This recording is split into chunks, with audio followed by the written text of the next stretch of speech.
Menurut mayat dan tulang mati yang ditinggalkan oleh iblis di sepanjang jalan, Feng Tianxing mengkonfirmasi posisinya. Datang ke sebuah bukit kecil, melihat ke atas, dan hanya ada sedikit hijau di atas pohon mati. Ini adalah satu-satunya vitalitas dalam 100 mil dari Luo Shenquan. Perlahan melangkah maju ke tepi pohon, Feng Tianxing melihat mata air, hanya seukuran mulut mangkuk. Air di dalamnya hanya lapisan dangkal, dan Feng Tianxing mengerutkan kening. Menurut berita yang ditinggalkan Ludu kepadanya, mata air ini setidaknya selebar 100 langkah, memberi makan pohon ini, tetapi sekarang hanya tersisa mulut mangkuk. Perubahan seperti itu membuat Feng Tianxing sedikit lengah. Mungkinkah itu dibuang oleh setan? Feng Tianxing tiba-tiba merasakan urgensi, dan buru-buru mencari-cari.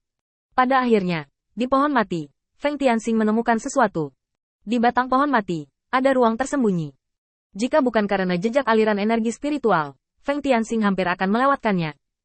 Karena ini adalah lingkungan yang mirip dengan alam rahasia, Feng Tianxing merasa lega. Karena kemampuan ras iblis untuk mendeteksi alam rahasia, setelah menjadi tubuh yang lengkap, perlu menguasai beberapa jalan dunia untuk mengamati keberadaan alam rahasia. Secara alami tidak mungkin iblis yang begitu kuat untuk keluar dan menjelajahi tempat persembunyian kedua ras manusia ini. Menggelengkan kepalanya, Feng Tianxing melangkah langsung ke dunia rahasia. Dunia di depannya tiba-tiba menjadi gelap dan gelap, lalu menjadi cerah kembali. Mendongak, pegunungan hijau dan hutan diselimuti, dan Feng Tianxing mengangguk ringan.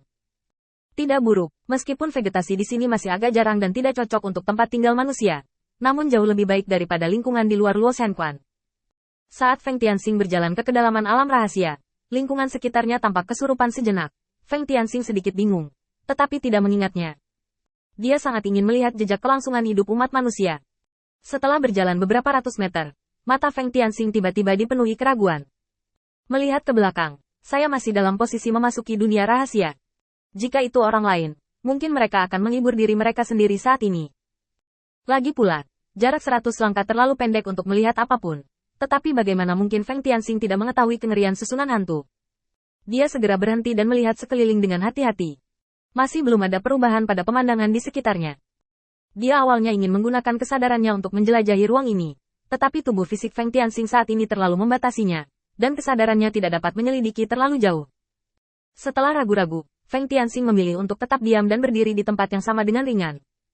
Memilah ingatan yang sangat jauh, lingkaran sihir adalah eksistensi yang disukai Feng Tianxing, tetapi sekarang sulit dipahami. Setelah memilah semua lingkaran sihir dalam ingatannya, Feng Tianxing membuka matanya, melihat lingkaran sihir di depannya, dan menghela nafas tak berdaya. Jika itu ras manusia, saya harap Anda bisa memberi saya kesempatan untuk berbicara. Ini adalah tempat paling tak berdaya untuk Feng Tianxing. Dia tahu hukum operasi arai hantu di depannya, dan dia juga tahu cara menguraikan arai hantu. Hanya saja tubuhnya saat ini termasuk dalam daging ras iblis, dan memiliki efek perisai alami pada energi spiritual. Hanya mengandalkan pukulan dan kaki untuk menembus titik-titik kunci dari susunan ilusi, Feng Tianxing tidak tahan. Lagi pula, disinilah umat manusia hidup. Dengan begitu banyak keberatan, Feng Tianxing sangat pasif, dan banyak metode tidak dapat digunakan. Melihat simpul kekerasan yang memecahkan lingkaran sihir, Feng Tianxing menghela nafas tanpa daya, duduk di simpul itu, menahan napas, dan perlahan-lahan tertidur lelap. Saat Feng Tianxing tertidur, umat manusia akhirnya muncul di satu sisi dunia. Pemimpin umat manusia memerintahkan. Pergi dan beritahu Patriark, katakan bahwa setan aneh telah muncul, dan tanyakan padanya bagaimana cara menghadapinya. Saat ras manusia lainnya akan bergerak, mereka menoleh dengan cepat dengan ekspresi hantu di wajah mereka. Kakak Lin, apa yang kamu bicarakan? Setiap setan yang memasuki alam rahasia akan dibunuh. Ini untuk perdamaian kita, dan tidak boleh ada perubahan. Lin Xing mengerutkan kening. Tidak, setan lain bisa melakukan ini, tapi setan ini tidak bisa. Dia sangat berbeda. Kamu akan tahu ketika kamu meminta Patriark untuk datang dan melihatnya. Dan bukankah dia sudah tertangkap oleh kita sekarang? Ini hanya masalah hidup atau mati, jadi kita tidak membuang banyak waktu. Desakan Lin Xing membuat anak laki-laki yang tertegun ini ragu-ragu. Untuk benar-benar memohon iblis yang tiba-tiba muncul, ini jelas agak tidak masuk akal. Tepat ketika semua orang ragu-ragu, musuh lama Lin Xing, Zhou Dingkang, diam-diam mengedipkan mata kepada adik laki-lakinya dan meminta mereka untuk melaporkan masalah tersebut kepada Patriark.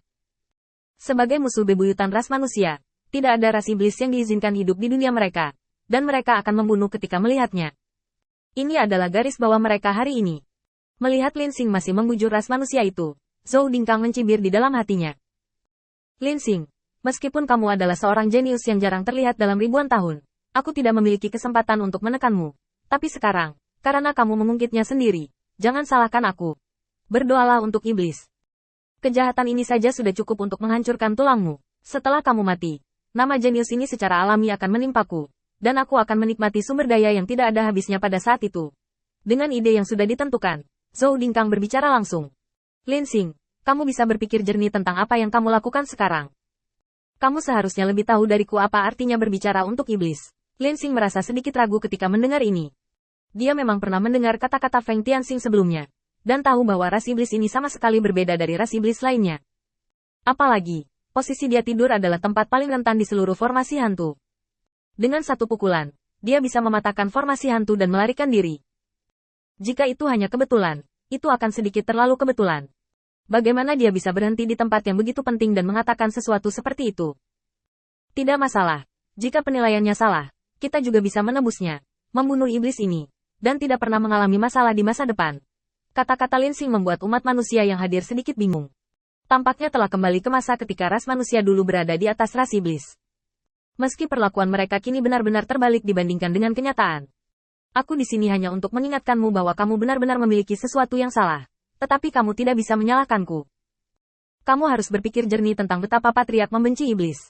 Tampaknya Zhou Dingkang berusaha membujuknya dengan kata-kata yang baik. Tetapi di telinga Lin Xing, itu adalah ancaman yang terang-terangan. Karena kebencian Patriark terhadap ras iblis, semua yang dia lakukan sekarang dapat menyentuh kemarahan Patriark. Dan kemudian dia akan menjadi orang yang tidak masuk akal. Selama itu berhasil sedikit, itu akan menjadi pengetahuan.